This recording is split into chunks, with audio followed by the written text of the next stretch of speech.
欢迎观看《说文解字》双语教育视频系列。本视频配有普通话讲解，并提供同步英文字幕。偏旁有单一的，也有复合的。我们平时更常接触到的是单一偏旁，比如单人旁、双人旁、反犬旁等等。本期节目中，我们将一起学习一个复合偏旁“行”。这个偏旁在构字时，常常在中间部分加入一个构件，形成左中右结构的汉字，比如平衡的衡、街道的街、衔接的衔，以及衍生的衍。衡是一个形声兼会意字，最早见于西周金文。金文字形为左中右结构，外围是表示行走的行，中上部为角，象形兽角，特指牛角，中下部为大，表示人。篆文沿袭了金文字形，皱文则只保留了中间部分。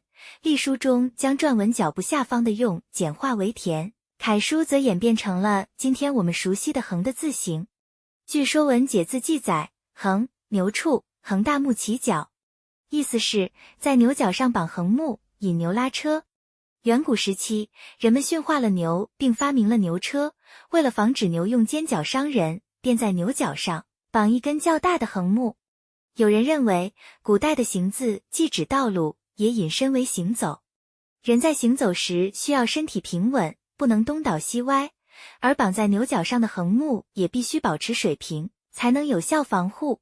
因此，横既取行字为声符，又取其平稳、对等的会意。横木是平放的，秤杆在使用时也是水平悬挂的，因此横又引申为秤杆之意。后来词义扩大，衡成为称量重量器具的泛称，如度量衡中的衡。度是计量长度的器具总称，量是测量容积的器具总称，衡则是称量轻重器具的总称，三者合称为度量衡，指计量长短、容积和重量的标准工具。使用秤称重时，只有两端重量相等，秤杆才能保持平衡。因此，衡又引申出称重、平衡和评定的意义。汉语中常用衡量一词，既有具体意义，即确定物体重量，也有抽象意义，即比较事物的是非得失。权衡一词的权指秤砣，衡指秤杆，合起来是衡量比较、斟酌考虑的意思。成语衡情着理，则是指估量情况、斟酌道理。阶是一个形声字，最早见于甲骨文。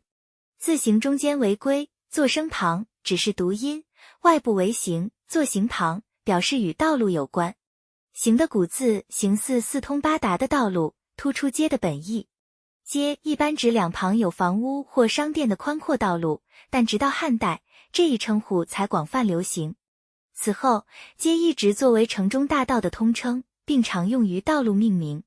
由于街道两侧往往设有集市，因此街也引申为集市。直至今日，中国南方许多地区仍以街指集市，如白族传统节日三月节，这里的街指的便是集市，而非具体的街道。衔是一个会意字，最早见于战国文字。字形外部为形，内部为金，表明其本意与金属和行走有关。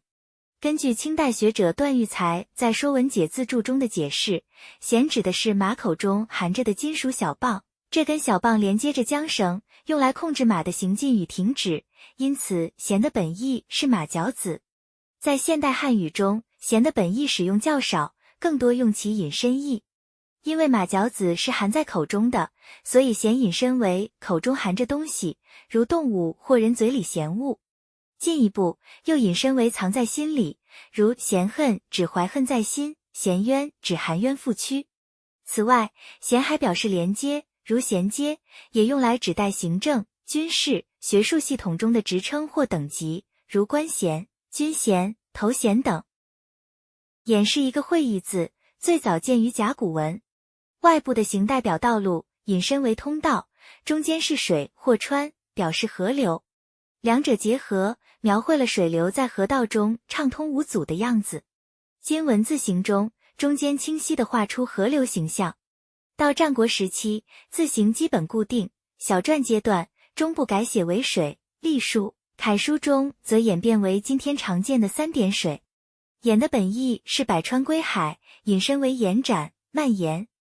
现代汉语中，衍生指繁衍生息，敷衍则用来形容做事不认真，应付了事。现在你明白了横、接、闲、衍这4个字并非双人旁，而是形字旁，并且它们的字形和含义都与形息息相关了吧？如果你喜欢以上内容，请记得帮我们点赞。欢迎订阅我们的频道，以观看更多的优质双语教育内容。